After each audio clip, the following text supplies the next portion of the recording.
चाय का पैसा मांगने के जुर्म में हमारे गांव के कैंप में रहने वाले दरोगा साहब ने पकड़ करके हमको जेल पहुंचा दिया।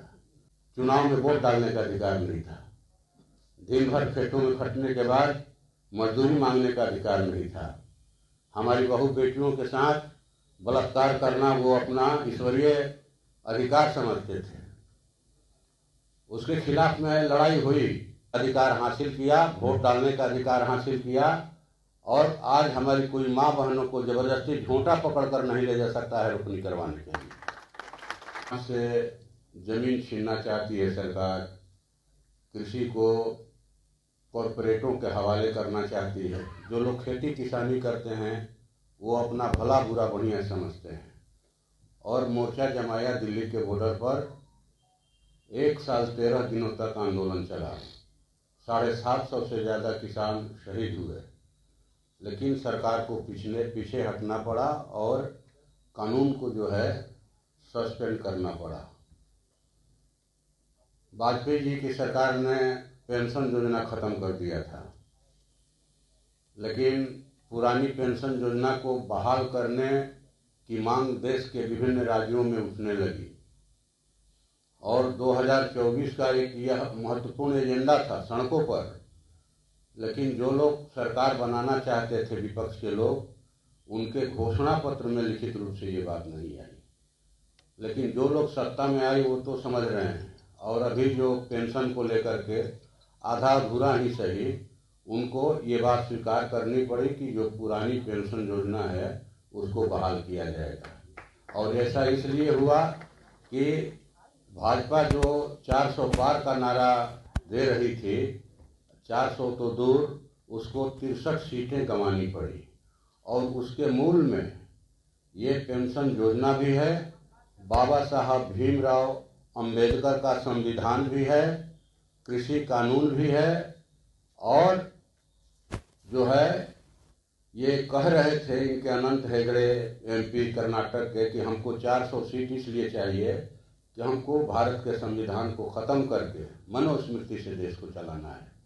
चीज़ें यहाँ तक पहुँची हैं। आरक्षण को सिर्फ बचाने का, विस्तारित करने का सवाल नहीं है। मुझे लगता है कि अभी तो कहीं कि बाबा साहब के संविधान को ही बचाने की लड़ाई 2024 के चुनाव में लड़ी गई और इसी ने उनको पीछे हटाया। जो लोग संविधान खत्म करने की बात बोल रहे थे वो संविधान को, बाबा साहब के संविधान को माथे पर रख करके लोकसभा के अंदर प्रवेश किए। तो मुझे लगता है कि चीज़ों को ठोस किया जाए। हम समझते हैं कि यहाँ जितने साथी जुटे हैं सभी लोग बुद्धिजीवी हैं, पढ़ने वाले हैं, पढ़ाने वाले हैं। घर पर जाकर हम लोग माने किताबें पढ़ते हैं, लेकिन दुर्भाग्यवश मुझे पढ़ने का मौका नहीं मिला।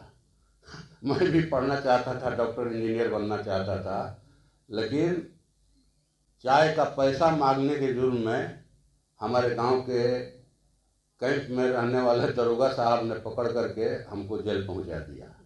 1980 की बात है। गांव में लड़ाई चल रही थी और जो लड़ाई, हम तो कहेंगे कि पढ़ाई का भी मामला जो है आज उतना नहीं है।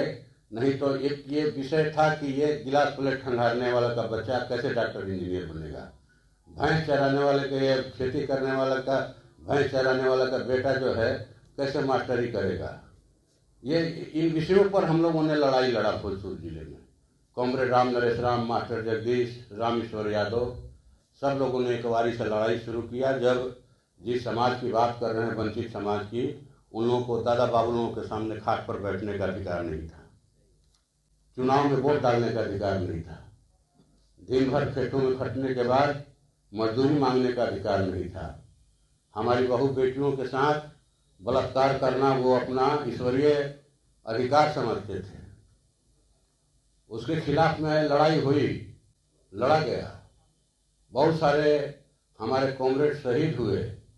लेकिन निश्चित तौर पर भोजपुर के साथ साथ, ये कोई घमंड से मैं बात नहीं बोल रहा हूँ, बल्कि रियलिटी बोल रहा हूँ कि मध्य बिहार में हम लोगों ने जहाँ तक हमारी पहुँच बनी, शान के साथ, इज्जत के साथ सर उठाकर चलने का गांव में मैंने अधिकार हासिल किया, वोट डालने का अधिकार हासिल किया, और आज हमारी कोई माँ बहनों को जबरदस्ती झूठा पकड़कर नहीं ले जा सकता है रोपनी करवाने के लिए। तो चलो करना है तुमको रोपनी, शेर भर ही चावल देंगे। आज ऐसी स्थिति नहीं है। तो मुझे लगता है कि एक पहलू सड़क का है। आंदोलन का स्वरूप क्या हो, संघर्ष का स्वरूप क्या हो, मैं समझता हूँ कि ये मिल बांट करके हम लोग इसको हल कर सकते हैं। एक मेरा सुझाव है कि यहाँ जितने साथी हैं आए हैं उनका नाम पता हो सकता है, वो एक हस्ताक्षर करवाए जाए रजिस्टर पर, ताकि बाद में सभी लोगों के साथ हम लोगों का घनिष्ठ रिश्ता बना रहे। तो ये एक विषय है, मुझे लगता है कि इस पर हम लोगों को चर्चा करनी चाहिए, मेरी राय, निजी राय है। और आज तो कहिए कि महा भयानक किस्म का राज चल रहा है। राज वो सिर्फ आरक्षण तो एक छोटी चीज है, अब तो वो हमारे जीवन को ही खत्म करके गुलामी करवाना चाहते हैं।